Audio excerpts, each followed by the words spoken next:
So, like, say, well, I guess you're supposed to say, hey, my name's Philip, and you're Jeff. Yeah, Jeff Martin, lead pastor at Redeemer Community Church. So, say, like, somebody comes in your office for, like, marriage counseling, like a couple, and, you know, you're talking to them, and, you know, what if they're already living together, probably having sex, and they're about to get married? What advice would you give them? Yeah, so the question being, how would I counsel not a married couple, but a couple who's engaged and who are currently cohabitating and sexually active? Is that? Yes. Is that correct? Yeah, that's a fairly common thing. So one is, if they're looking for premarital counseling, we use a curriculum called SYMBIS, which stands for Save Your Marriage Before It Starts. And so they answer 300 questions before they come, and it gives me a 17-page report. And so one of those sections is on sex and expectations with that, and they have to mark down whether or not they're sexually active or not. And so I kind of have a heads up for that situation to whether or not they are. The challenge is, one, is to challenge them to, you know, just because you've messed up in the past doesn't mean you can't choose today to stop until you get married. And a lot of times people haven't had explained why sex is a big deal. And so when I sit down with a couple and there's kind of this, we live in a culture, it's not a big deal, so what's the, like, you know, there's kind of either it's not a big deal, what's wrong with it, or also this kind of like, well, we know it's wrong, but we also, God will forgive us. And so I try to explain to them, like, you know, we have to understand that, like, the sex ethic that we live in is there's kind of two extremes. There's a super ultra conservative side of things that thinks sex is kind of dirty, and it's almost like we do that to make kids, and other than that, like, we just don't have sex. And that's really kind of the extreme from just kids growing up hearing, like, don't have sex, it's bad, then they get married and it's been ingrained in their head that, like, sex is bad, so it's hard to break that mold. Then there's also another extreme, which is basically like sex is just an appetite. It's something that, you know, if you want to eat food, you eat food. If you want to have sex, you have sex. And so we have to understand that the Christian ethic is neither extremely liberal or extremely conservative. It's actually in the middle, that it sees sex as something wonderful and beautiful, but reserved for marriage. And so when you look at 1 Corinthians 6, we see sex is a way of two becoming one flesh. And so it's not one body, it's one flesh, which is spiritual. And it's saying that it's a way to donate yourself so deeply to someone that the two of you become something completely different. And so it's like salt. It's chloride and iodine. And it's not just a pile of chloride or pile of iodine, so there's this bond that connects them that makes them something uniquely different. So sex is something that makes us, yes, we're the same, we're ourselves, we're also radically changed, and so God wants that to be reserved for marriage. And so to challenge people to understand, like here's how God views sex, and so we want to, and so one is you want to ask people to one, view sex differently in light of the gospel, but also to honor God's call in our lives to reserve that for marriage. And so sometimes people will say, like, well, we know we're going to get married, and so this is the only person I'll have sex with. It's like, why is it bad? It's like, well, right now, who you are today isn't who you are when you get married. So today, you're basically, so if your wife's name is Brittany, right? Like, and so it's like, okay, you know, you're having an affair today on who Brittany Gray will be. It's like, and so like to understand, like you're cheating on the person that you're going to become, and so it's still something that's sinful, even if you know you're going to get married. So that's one of the things that we talk through, and then challenge people to wait, because at the end of the day, Jesus is waiting on us. Like, how much do you think Jesus desires to come back and rescue us today? Looking at the world, seeing what it's like, and we know he's going to come again, but Jesus is waiting for us, and so in the same way that he waits for us, we want to wait for our spouse. So it's one of the ways we talk through that. That's cool.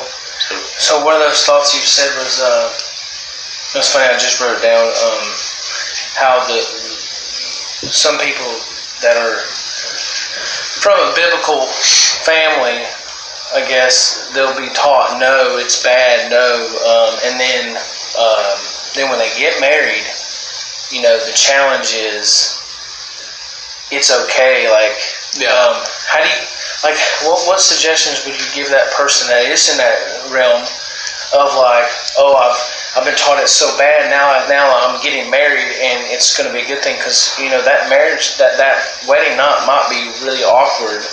Yeah. Now, how would you give somebody that freedom of confidence? Yeah, I mean, so one is just explaining to people that the same thing, like there's two different sex ethics. Ultra conservative is bad, ultra liberal is just an appetite, and how there's a balance. So the same way you want someone who's more liberal in their understanding of sex to understand, to lean more conservative, you want the person more conservative to lean towards the middle as well. So I think you walk through that same explanation of what the Bible defines sex as. So, and like it's a way of donating yourself, where the two of you become one spirit, one flesh, something deeply intimate, where you're radically different.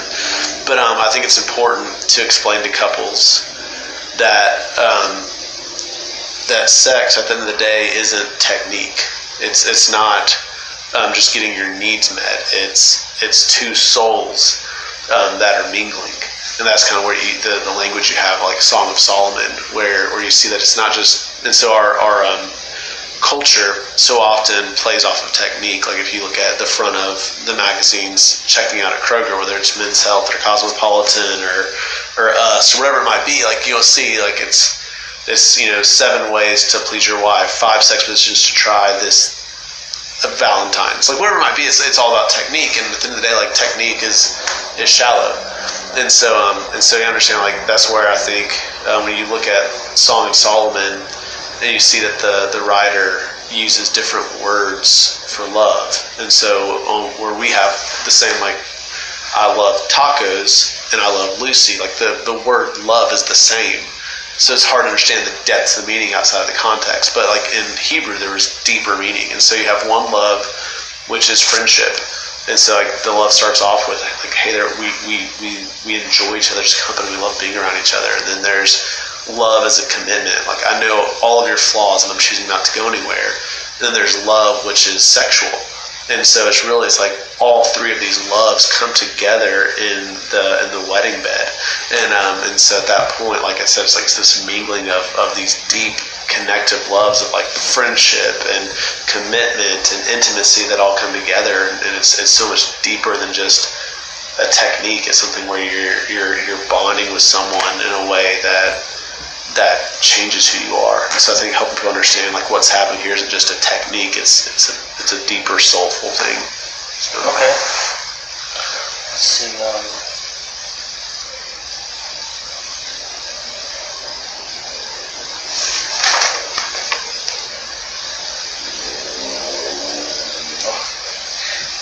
Yeah, here's a good question. So you have a couple come in and they've been married for some time, and they're struggling with their sexual relationship because one spouse is infertile, like, and it's just like really ripping their relationship apart. What could you suggest to them? Yeah. So with that, on one end. When I do premarital counseling, we talk about expectations. So we say, like, how often do you expect to have sex? And people will say, like, I think it's going to happen every night or every other night or once a week. And so you kind of make sure they understand expectations, because conflict is generally the result of unmet expectations. So if we can identify those, then so I'll ask questions like, what have you other expectations? What kind of house do you want to live in? Who's going to do the dishes? Who's going to do the laundry? Who's going to gas up the car? Who's going to do yard work? Then we'll ask questions like, how many kids do you want to have? Have you ever thought about adoption? What spacing do you want the kids to be? Have you talked about how you're going to discipline kids? And so we talk a lot, and one of the expectations we talk about is like, have you talked through infertility? Like, what happens if you can't? And so we want couples thinking of that before they even get married. That this is, and so the reason it's so important to have couples think about that before they get married is because when they get married, it's really not that uncommon. And so let's say you have a couple that's a couple years deep, and so they're sort of like, why can't I get pregnant? I think on one hand you want them to see like this isn't that abnormal. Like you're not a freak. You're not being punished by God. And so I think that's one of the things to explain is like in light of the gospel, it's so easy for people to think like, okay, is God punishing us? Like, is there some sin that I committed? So for instance, we had a real life situation where a girl has not been able to get pregnant, and she had an abortion when she was in college, and she feels like God must be punishing her now for that. And so to teach gospel truths to her is to say, okay, let's think through this. Do you believe that God punished Jesus for all of our sins on the cross? Yes. All of our past sins, all of our present sins, all of our future sins? Yes. Like, so you believe that the full wrath of God was satisfied through the blood of Christ? Yes. Okay, so if God punishes Jesus and then turns around and punishes us again, that would be double payment. And so therefore he would be unjust. And if he was unjust, then he wouldn't be God. And so like what you're going through can't be punishment because Jesus already took that. So like please like stop believing that lie. God is not punishing you for what happened. Like did that break God's heart? Absolutely. But is God punishing you? No, you've been forgiven.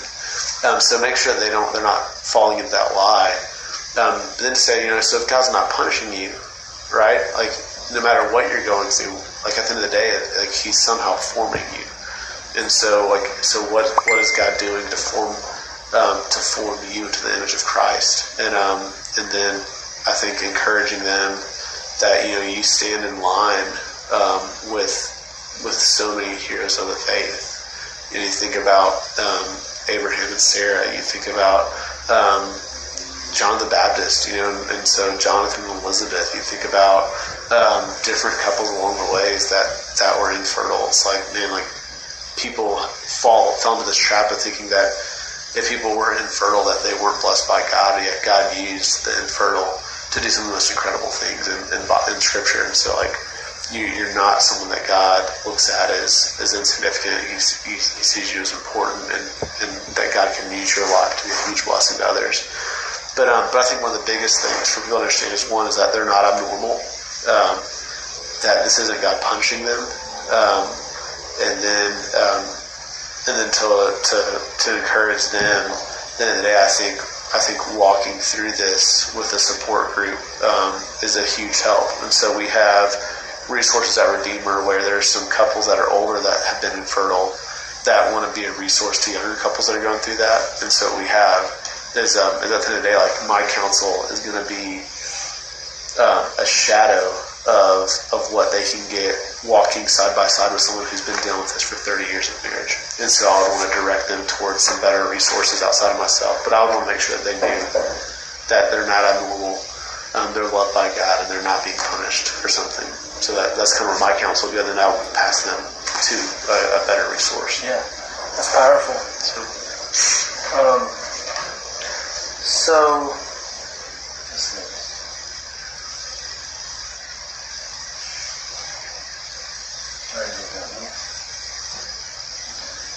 you've answered a lot already.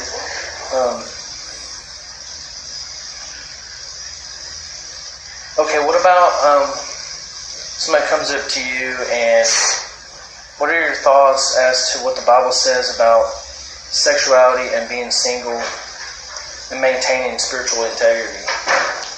Can you clarify that a little bit? Like, say somebody comes, they're single, and you're human, so you're gonna have like feelings of like temptation or whatever. Yeah. How does that person maintain integrity to like clean, like being pure?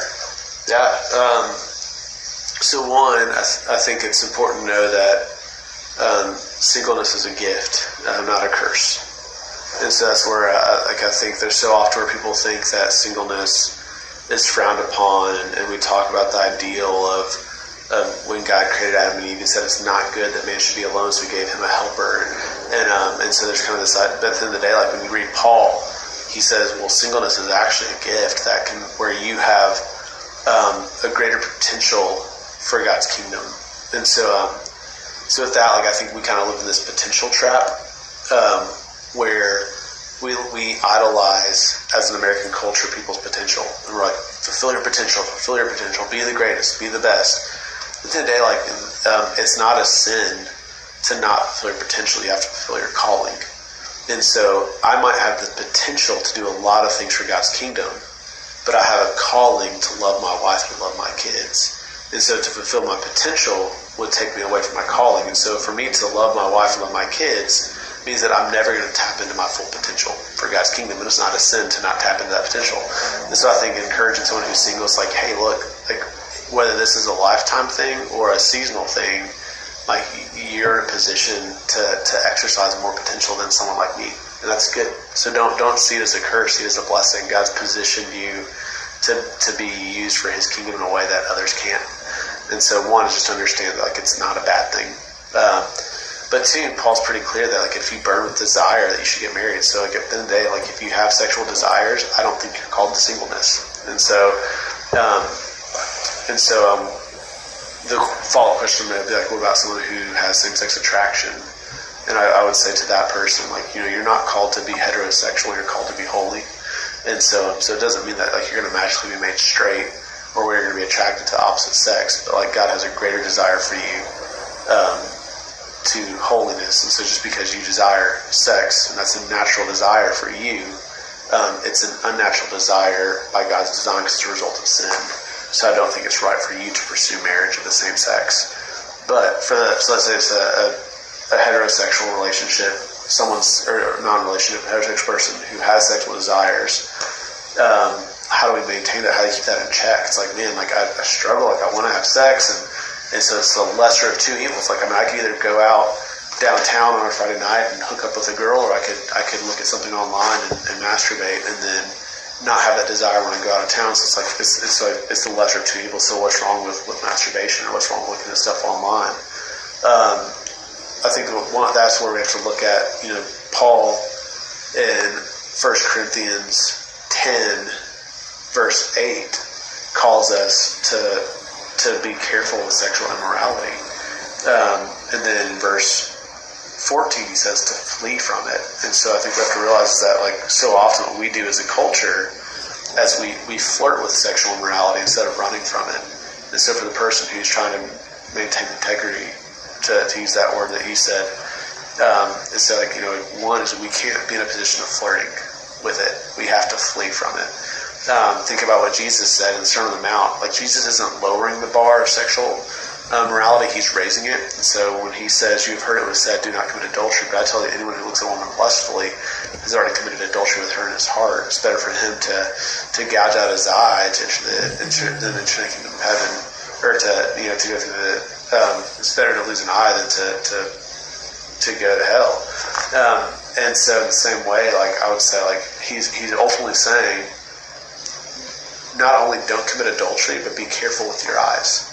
And so I think, like, for that person, it's like, you have to take this word seriously. Like, be careful what you're looking at. Don't flirt with this stuff. Flee from it. And so it's really easy. Like, we don't want to fall into legalism. And so legalism, I would define as adding boundaries to what God has already put up. So we have boundaries by God, and then we add our own boundaries.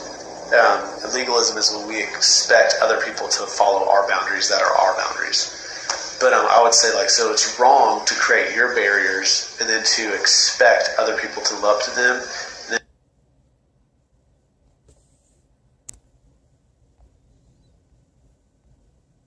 That's wrong. But I think it's very wise to create boundaries. And so while you can't make your boundaries absolute for all Christians, if God hasn't directly said it, you still should put boundaries in place for you. And so a smart boundary would be accountability software. Go to XXX.com and download their accountability app, or get Covenant Eyes. Get something with accountability on your devices. Like, that's a boundary. Is that biblically a command? No. Is someone in sin if they don't do that? No. That's a good boundary. Another thing, like, another boundary you can put in place is, like, for me, I don't buy Men's Health anymore. When I was younger, like I would buy them because I like the workout stuff in it. I like the diet. I like the style. But at the end of the day, like there's too many suggestive pictures in there that got my mind racing. So like that's a boundary. Is it a sin if someone else buys it in Men's Health? No, but it's smart to put boundaries in place. Like I used to have to watch more TV than I do now. But like now I realize like if the show has sexual situations, like it's not good for me. So like I can't watch shows. Like is it a sin if other people do? No. But like is it smart? So I would say for this person, like put boundaries in your place that are smart. And at the end of the time, like I would say, like so often we live in a culture where we say like, where's the edge? It's like how far is too far? And that's the question we're asking. And at the end of the day, like that's the wrong question. Like we shouldn't be motivated by how far we can push the limits. We should be motivated by a greater love for Christ. And so I would encourage this person at the end of the day, like no matter what boundaries you put up in place, if you're not actively pursuing a greater affection for Christ, your boundaries will ultimately fail you. And so like put boundaries in place, but also pursue a greater affection for Jesus. That's awesome, man. That's like 3 questions that you answered. Did I do that? Yeah, and then I think something that's really powerful for someone who's like, let's say someone masturbates. We have to remember that like at the end of the day we're forgiven. And so for that person who says like what do I do when I masturbate? Say worship. What? You should worship. What do you mean? Like when's the last time like you masturbated and immediately worshipped? Never. Like because I guess they feel so bad. Yeah. What do you normally do? You normally say like, well, like I feel like I can't even read my Bible for a couple days now because I got to get right until once I feel less guilty. Then I'll come back to God, or I can't pray now. It's like, man, at the end of the day, like when Jesus died on the cross, he said it's finished, and the word tetelestai means a debt being canceled and paid in full, and so you think about like the shame that we carry, it's been nailed to the cross, and so if you carry shame around for a couple of days before you come back to God, like you're basically carrying a weight that He's already carried away. And so if you masturbate, like you should immediately say like, oh, how amazing is it that Christ died to forgive me for this? And like God looks at me right now as if this never happened. Like God looks at me now and sees me just as pure as if I'd lived the life of Christ. Like that is amazing. God, you're so good. Like I don't deserve you. Like God, please let that truth impact my heart in such a way that I don't come back to this. Like, God, please forgive me, but like, God, like you were so good. Like worship. Like we should realize that in those moments, like more than ever, we need to preach the gospel to ourselves, remind ourselves of what's true. So, amen. Here's a good one. So in the textbook we've been reading, it's Penner and Penner, The Gift of Sex. Okay. It's a biblical perspective. And on there, they're talking about, and this is, I guess, very common thoughts and questions that people have. And it's, you got a married couple, and there's that scripture that says, you come together and be intimate, and then it's like, for a time, you separate. Yeah. You know, and then you come back. Like, people in the couple may have different sex drives in their marriage, and you know, what about that person? Like, say the man, he's just like very tempted or whatnot, and his wife, you know, is just it's not ready right now. It's not that time. Is it wrong for him to like masturbate thinking about his wife? Is that a sin? Yeah, so I don't fully know how to answer that question. I've had someone that I respect very much say that for a soldier who's serving on the battlefield, to masturbate while thinking about his wife, as long as his wife is aware that he tells her that this is what's happening, that it's okay in that situation. but I wouldn't know how to build an ethic around that. All I can say is like there's someone I trust that gave that scenario, and so because he's okay with it would make me think there's some credibility to that. But in a situation where you're together and not separated like that, I would feel uncomfortable counseling someone to that being okay. I tell couples that what would you I tell couples that when you look at your sex drive, you might rate it very highly. Out of a 10, 1 to 10, you probably rate it like a 9 or a 10. And so when that happens, you have to understand that your sex drives don't always align with each other. Right. That like maybe the husband is ready to have sex in the morning, and at night he's worn out from work in the day, and he's ready to pass out, and the wife might be just feeling nasty in the morning and feeling bloated and just like unclean, or like she hasn't put herself together, and so last week but then at night, like after she's like put herself together to go out on the town, like she might be very much ready. So I'm like, you might be passing like ships in the night where your sex drives aren't. It's not that they're not both there; it's just not aligning. And but at the end of the day, like you should probably be having sex twice a week, and if it's once a week, like you're not in a danger zone.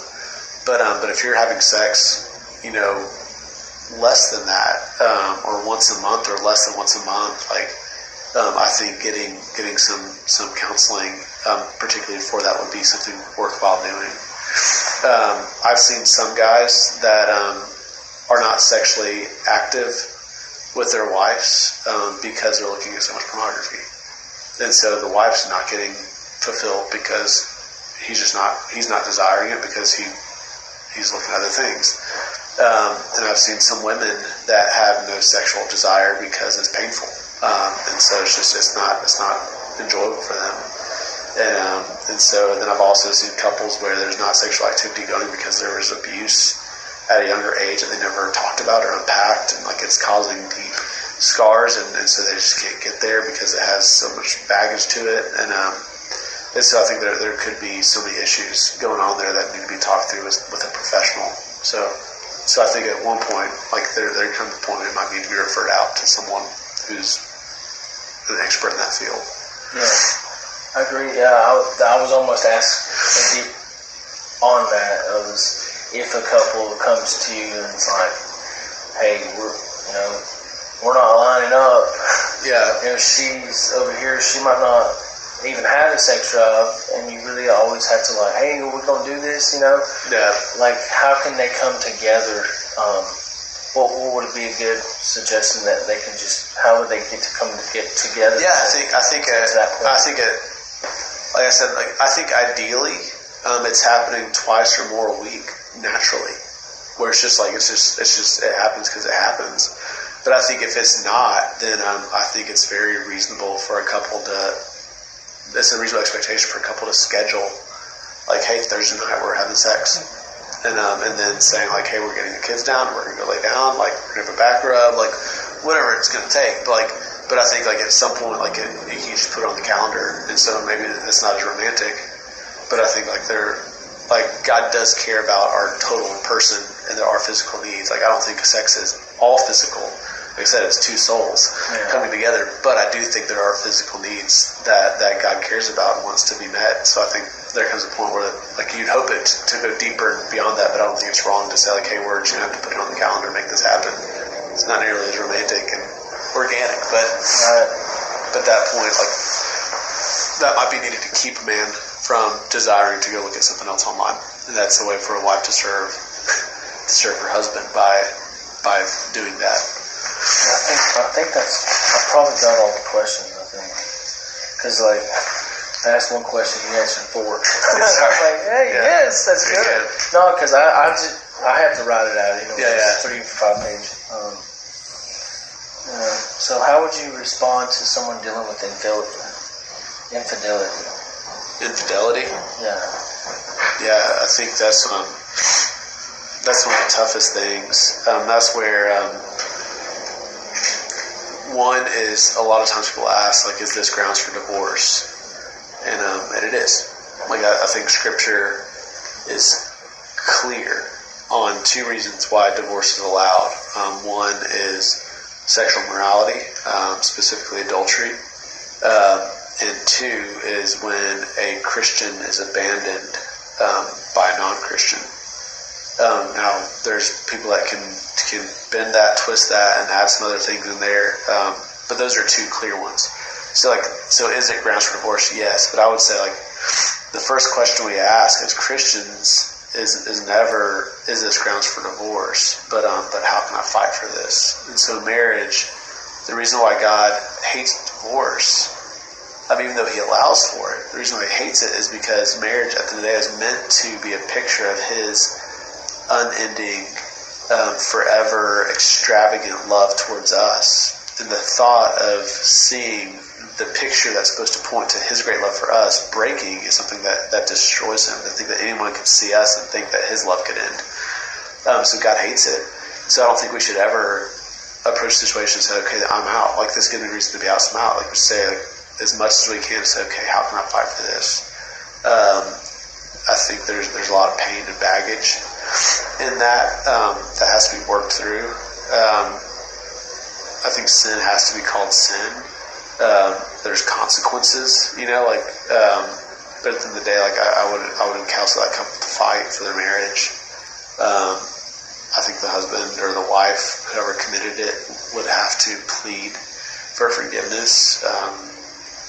And I think the person who was sinned against, because they have been forgiven so much from their own sin, should be quick to extend it. Does that mean there's not pain and hurt? Absolutely not. That's real. But forgiveness should be extended, and they should do their best to fight to work the marriage and restore the marriage back to where it was. Right on. Yeah. Cool. All right, man. I think it's over.